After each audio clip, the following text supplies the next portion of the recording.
Natural de Lavras da Mangabeira, município do interior do Ceará, José Batista de Lima enveredou pelos caminhos literários desde muito cedo. Ex-professor de literatura cearense na UES e atual professor da Unifor, é também colunista do jornal Diário do Nordeste, pertence à Academia Cearense de Letras e é ainda um poeta premiado, com livros como Janeiro é um mês que não sossega. Hoje, minha conversa literária com ele, José Batista de Lima. Bom dia, professor Batista. Bom dia. Professor, o senhor é de Lavras da Mangabeira, né? Um município do interior do Ceará. Posteriormente veio para Fortaleza, terminou seu segundo grau no Colégio Liceu do Ceará. Conta pra gente quais foram as suas primeiras experiências, né? Nessa transição entre o menino do interior e o rapaz na capital, né? Quais foram os seus primeiros contatos com a literatura? Olha, o primeiro contato meu com a literatura, foi um contato com o cordel, porque eu morava no sítio do meu avô. Meu avô tinha um engenho de fazer rapadura, um sítio grande, sítio de cana, e meu avô guardava na casa dele lá muitos cordéis. Então, eu às vezes tinha que ler aqueles cordéis para os trabalhadores do engenho, porque eram trabalhadores analfabetos. Então eu tinha que ler para eles, e eles decoravam às vezes. Depois que eu li uma vez, lia duas, eles já estavam decorando, eu é que não decorava. Mas eu lia, por exemplo, Zé Souza Leão, eu li o Pavão Misterioso, eu me lembro bem.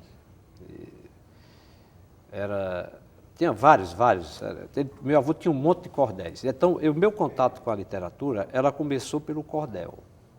Agora, depois, quando eu fui ser seminarista no Crato, no Seminário dos Padres Alemães, eu tive mais contato com a leitura, porque teve um período do meu tempo, no final do meu período no seminário, os 5 anos que eu passei, pelo menos 2 anos, eu fui encarregado da biblioteca do seminário. Então, eu era a pessoa que passava o tempo vago na biblioteca para emprestar os livros para os colegas, anotar, e ao mesmo tempo lendo.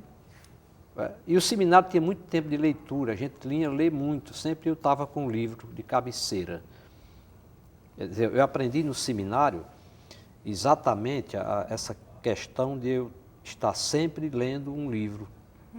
Em qualquer situação, né? Até em fila de banco, dentro de ônibus, né? De madrugada, eu sempre tenho que estar com um livro perto de mim. E esse hábito eu adquiri, foi no seminário apostólico da Sagrada Família, que era um seminário administrado por padres alemães, que ficava no Crato. É um seminário que já fechou. Depois virou um hospital, o Hospital Manuel de Abreu.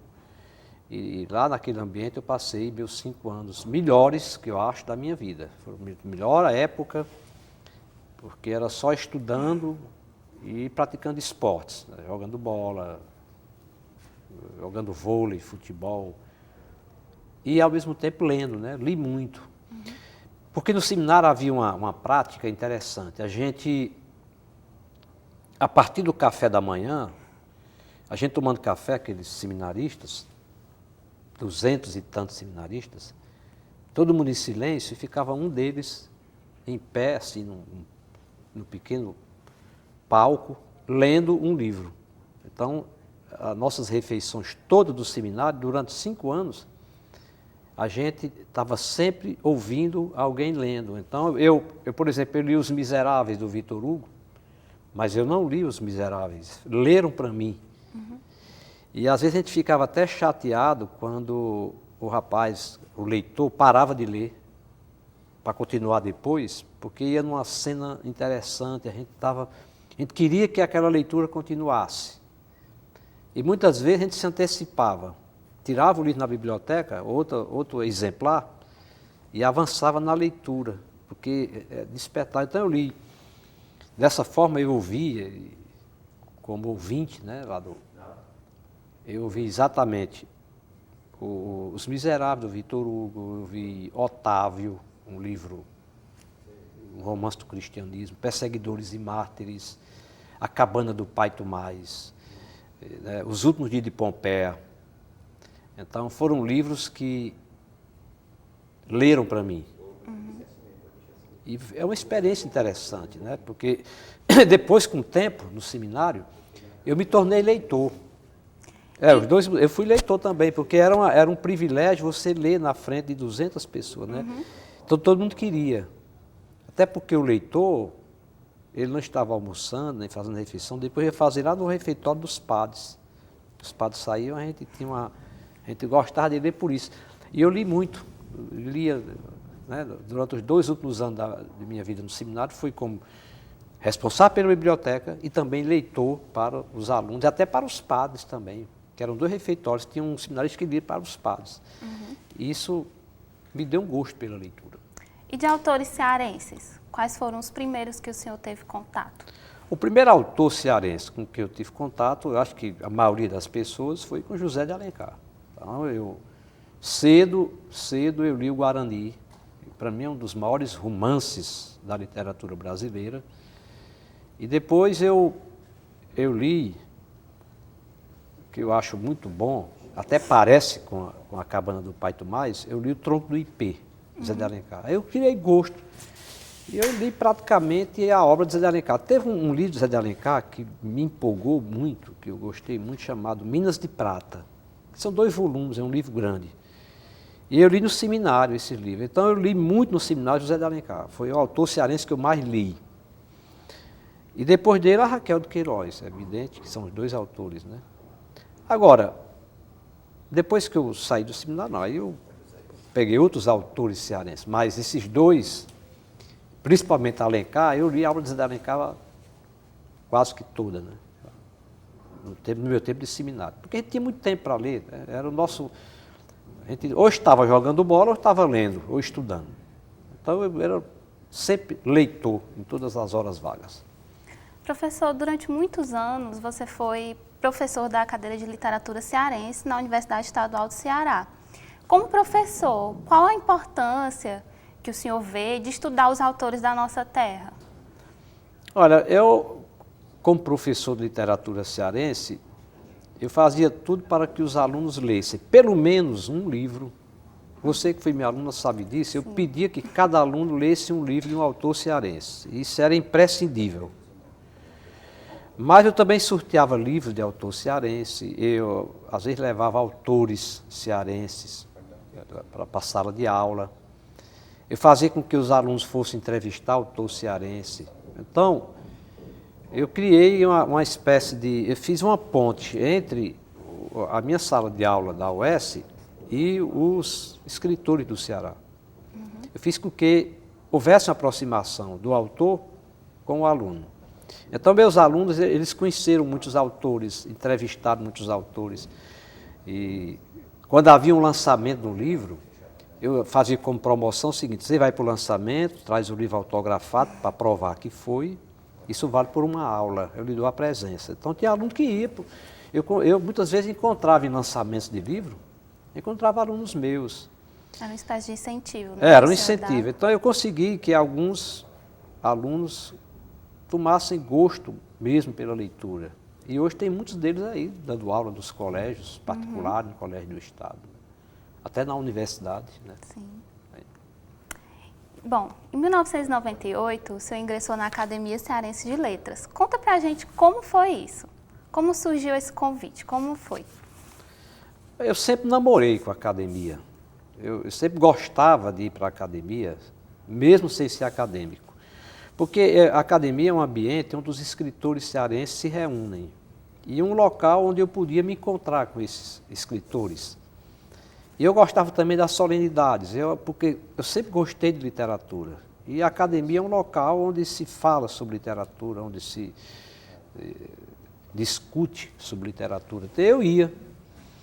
E aí, eu acho que essa aproximação dos acadêmicos, né, e também minha produção literária, os grupos que eu fazia parte, como o Siriará, o Clube dos Poetas, eles então despertaram para a possibilidade de eu concorrer. E eu concorri com mais 2 colegas, né, e perdi a primeira eleição. Perdi por 4 votos. E perdi para um grande escritor, eu me orgulho de ter disputado com ele, que foi o de Ataí Bezerra de Menezes. Então ele ganhou, hoje é acadêmico, estive com ele ontem lá no evento. Então o de Ataí, ele entrou antes de mim. Então eu não entrei, quer dizer, eu não ganhei a eleição. E fiquei, e o outro concorrente era o Faria Guilherme também, que era um jornalista, já faleceu também, muito bom concorrente. Mas eu tirei muito voto. E eu então me recolhi um pouco, fiquei frequentando a academia, mas não me candidatei. E aí em 98, os colegas da academia disseram, olha, é a tua vez de concorrer.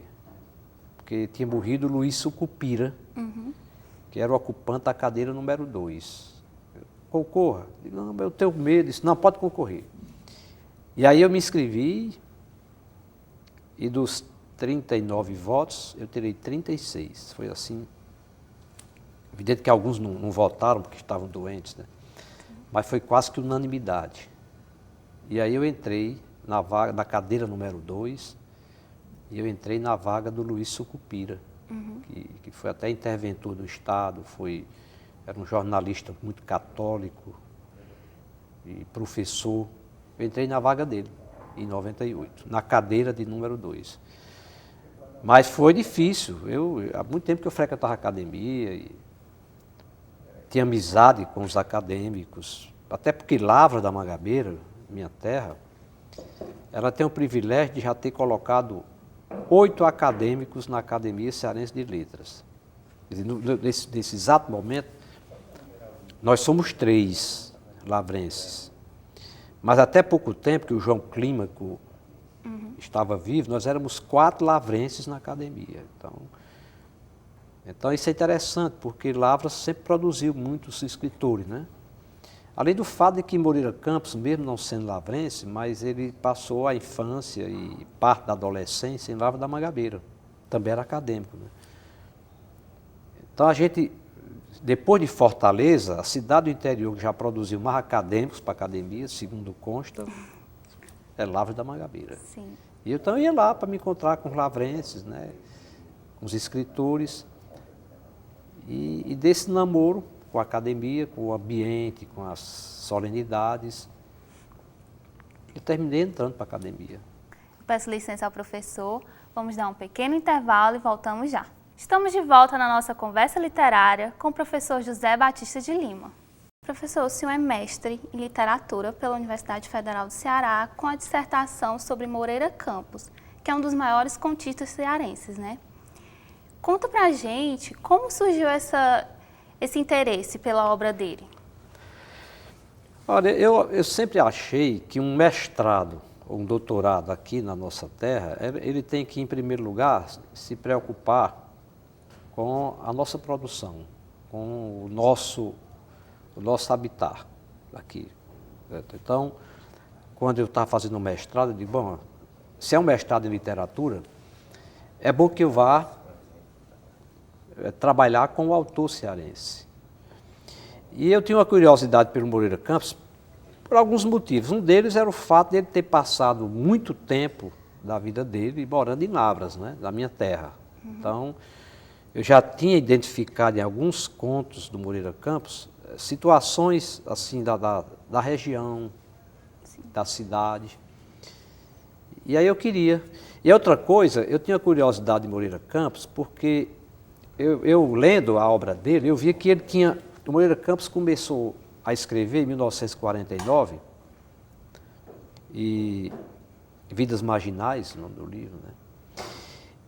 E aí os contos do Moreira Campos eram contos assim de 13, 14 páginas cada um, os contos grandes, né?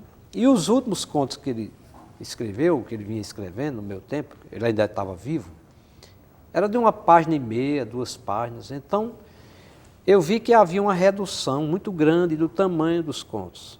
E eu fiquei curioso para descobrir o que foi que motivou Moreira Campos a reduzir tanto esses contos, né? Foi uma das curiosidades. E aí eu fiz o projeto da minha dissertação e escolhi também um lavrense para ser meu orientador, que também era acadêmico, que é o Linhares Filho. O Linhares Filho é de Lavras, era meu professor do mestrado E era também da academia na época, ainda é da academia, né? Então eu solicitei ao Linhares para ser meu orientador e ele me orientou. Então havia, quer dizer, eu de Lavras, meu orientador de Lavras e o autor praticamente lavrense, né? Então esse trio aí deu certo e funcionou. E é tanto que depois que eu depois que eu defendi a minha dissertação, a Secretaria de Cultura se interessou para publicar e publicou o livro, né? Eu tenho um livro com a minha dissertação, que é A Ordem e Desordem na Escritura de Moreira Campos. Foi publicado pela Secult, Secretaria de Cultura do Estado. É verdade que no dia da defesa, o Moreira Campos estava presente?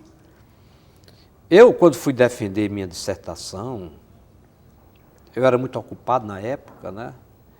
Eu não convidei ninguém, porque eu não estava muito seguro do sucesso.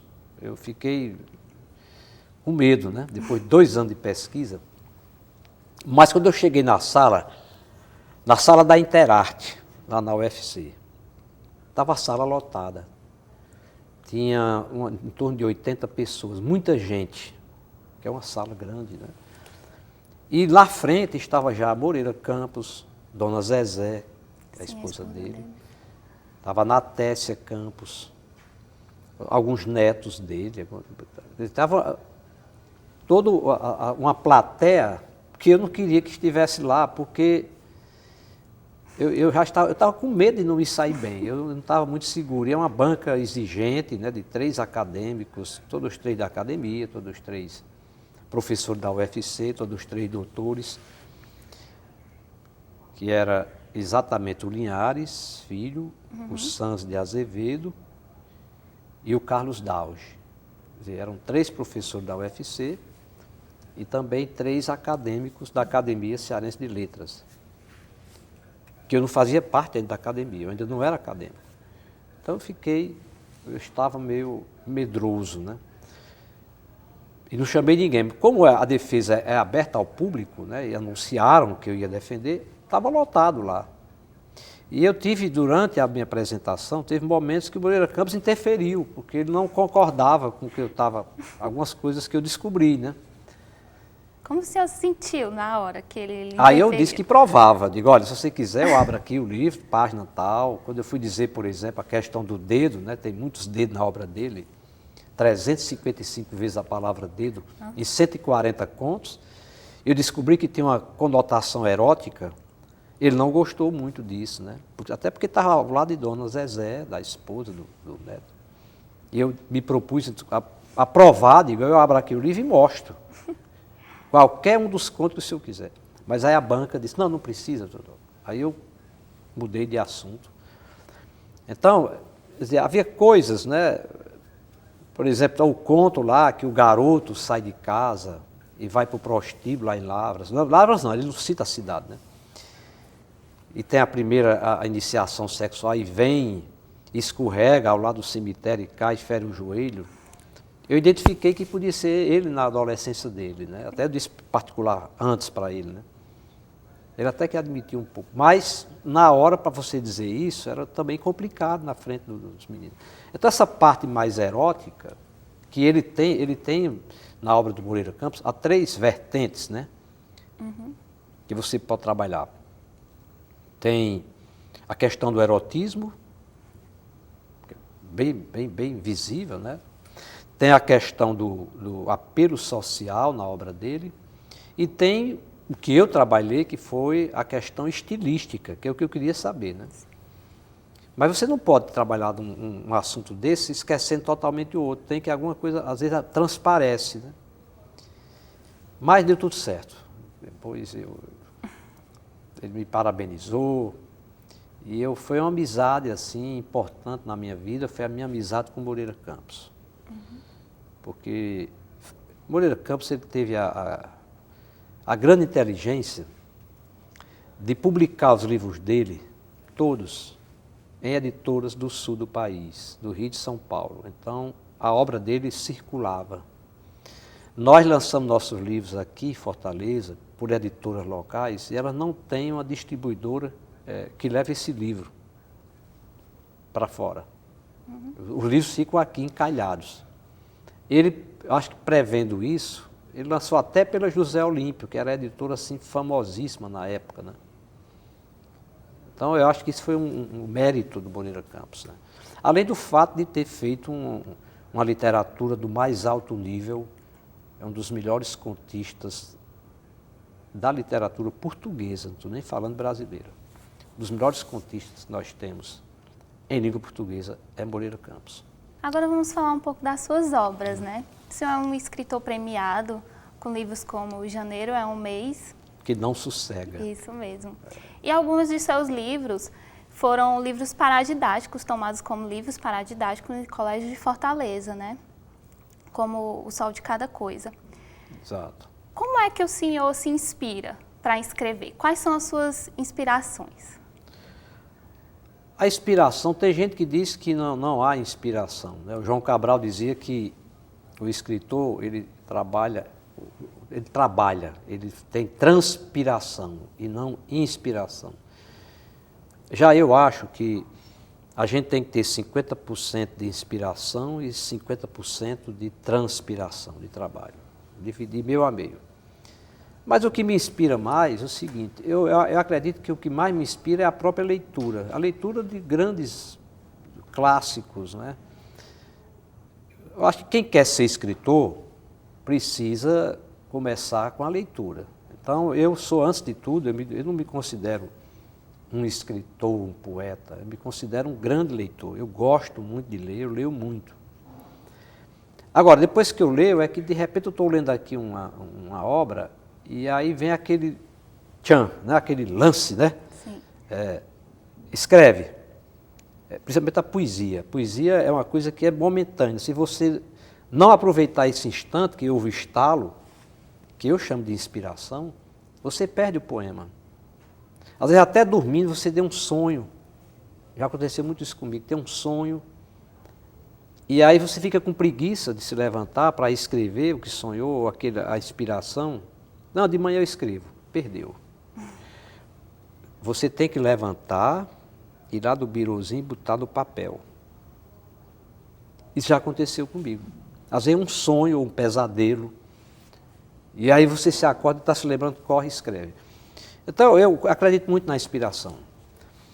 Mas minha inspiração ela vem das minhas leituras, que eu acho que é o mais importante, e também de outras leituras, porque a leitura não é só do livro. A leitura é do mundo, das paisagens, da natureza, da cultura. Você vai andando assim, de repente tem uma imagem que lhe desperta para você escrever. Você tem que ter um papel na mão e a caneta. Eu sempre ando com a caneta no bolso e algum papel, porque eu escrevo ali. Então, essas imagens que despertam... A gente tem dentro da gente, que eu chamo, né, os murmúrios, né? Nós somos cheios de murmúrios dentro da gente, na estrutura profunda. E tem imagens externas que parecem que dão uma cutucada nesse murmúrio que ele transborda. É nesse transbordar, que um amigo meu chama de golfar, esse golfar, esses murmúrios, que ele sai em forma de poesia. Por isso que eu gosto, o gênero que eu prefiro para escrever é a poesia, porque ela é mal comportada. A poesia é assim, uma dama de maus costumes, inclusive, né? É diferente do ensaio, que é tudo diferente, por exemplo, do conto, é diferente do romance. A poesia é quando você mais faz sua catarse. Quer dizer, o poeta, ele faz uma terapia, às vezes, até com a poesia. Tanto com a leitura, como principalmente quando ele golfa, vamos usar o verbo golfar, né? Quando ele joga para fora esses murmúrios internos que ele tem. Fazer poesia é deixar fluir esses murmúrios que nós temos. E eu gosto muito disso. Então, isso eu posso me inspirar agora, olhando aqui para você, de repente eu me inspiro, né? Uma moça bonita. E se eu não aproveitar esse instante aqui, daqui a pouco está perdido. Eu tinha que parar aqui agora para escrever. Então é isso. São as imagens, o nosso mundo cultural, que é cheio de signos, né? Então, tem signos que cutuca a gente, que mexe com os nossos murmúrios. E também a natureza. Você vai assim num ambiente totalmente natural e vê um pássaro beliscando o outro, um pássaro brincando com o outro. Você vê uma fruta madura pendurada no pé ainda. Você vê uma mangueira cheia de mangas na beira de uma estrada. Aí eu tenho um poema que diz bem assim, curtinho. A mangueira, não, na beira da estrada, a mangueira oferece peitos aos passantes.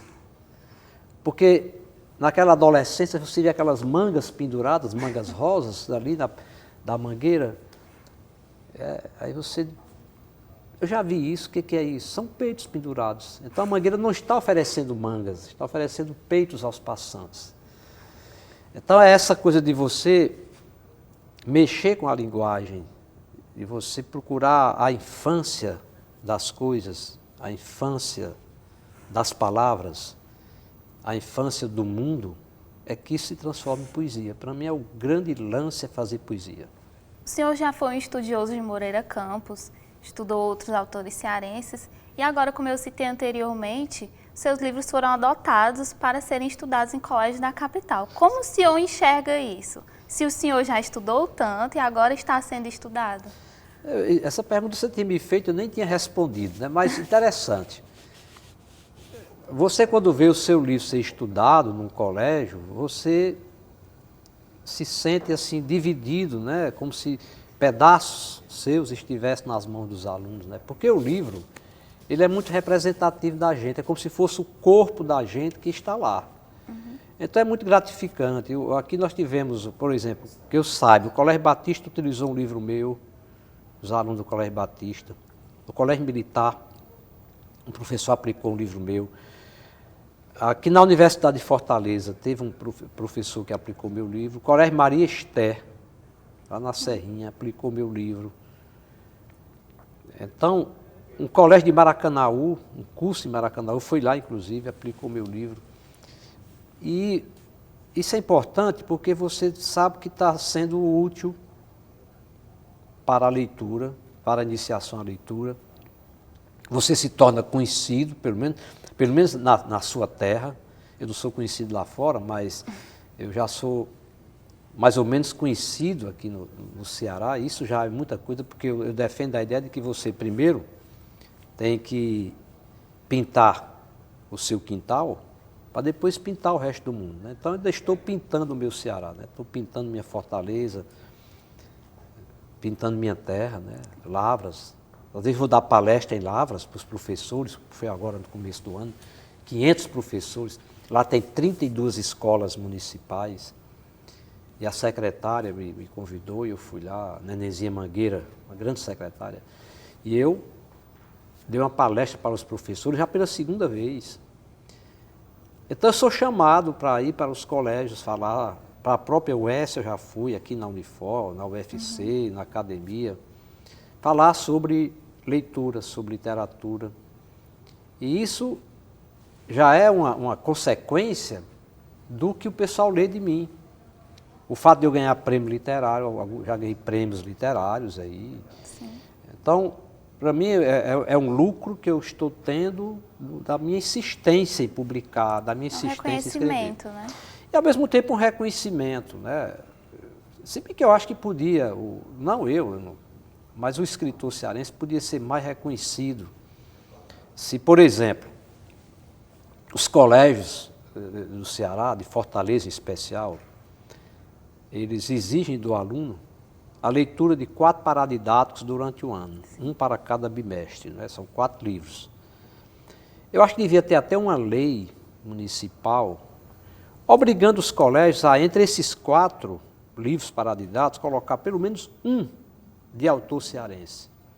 Mas você chega nas escolas aqui e as escolas não aplicam o autor cearense. São autores do que nós chamamos de Eixão Maravilha, né? Que é o Rio e São Paulo. Às vezes até livros inferiores, às vezes, a livros que nós temos aqui. Eu acho que devia, eu digo para os meus alunos sempre, vamos aplicar o autor cearense também em sala de aula, pelo menos um por ano, dos 4 paradidatos que o aluno vai ler durante o ano, ele lê um. Porque esse aluno pode ficar conhecendo melhor o Ceará através da leitura de um autor cearense. Ele vai aprender geografia, vai aprender história, vai aprender literatura, vai aprender português, lendo também o autor cearense. Ele vai viajar pelo Ceará. Mas é muito difícil, viu? É quebrar essa barreira. Eu tenho tido dificuldades e os meus colegas escritores de fazer com que o livro seja aplicado em sala de aula. Para finalizar a nossa conversa, eu gostaria de citar uma frase de Rubem Alves. Ó, amo a minha vocação, que é escrever. Literatura é uma vocação bela e fraca. O escritor tem amor, mas não tem poder. Para o senhor, o que é de fato a literatura? A literatura, para mim, ela é um alimento. Porque eu acho que nós temos 2 tipos de alimentação. Nós temos uma alimentação para o corpo e nós temos uma alimentação para o espírito. E nós temos que alimentar as 2 coisas. Eu sempre defendi o mens sana in corpore sano, né? Quer dizer, é uma mente sã em um corpo são. E uma mente é sã quando ela capta o que é bom do mundo externo a gente. E uma das coisas boas que eu acho é a literatura. Então, eu acho que a literatura ela tem o grande lance de trazer a memória para a gente, de trazer a história do mundo. Se não fosse a literatura, se não fosse a escrita, o livro, nós não conheceríamos o que nossos antepassados. Por exemplo, o Platão disse uma vez que o Platão dizia que preferia a linguagem oral, a comunicação oral, porque ele disse que na comunicação oral a gente gravava na mente a conversa. E que quando você escrevia isso, você esquecia porque confiava na escrita. Só que para eu saber disso hoje, que o Platão disse, não foi pela oralidade que chegou até mim. Isso chegou até mim exatamente pela escrita. Foi exatamente porque escreveram isso na época que ele disse que eu estou sabendo, que você está sabendo agora. Então, eu acho que o grande desenvolvimento da humanidade começou primeiro com a primeira utilização da palavra, com a invenção da palavra. Foi a maior invenção humana. Mas depois, com a invenção da imprensa, com a invenção da escrita, do colocar. Então, literatura é isso, literatura é exatamente o resgate. A grande literatura é uma literatura de retorno, é uma busca de um paraíso perdido. Você pode ver que os grandes livros, os clássicos da literatura, eles sempre têm um compromisso com algo anterior. E esse algo anterior só chega até a gente através da escrita, através da literatura. Professor Batista, muito obrigada pela conversa enriquecedora sobre a literatura, sobre a sua vida e obra. Muito obrigada.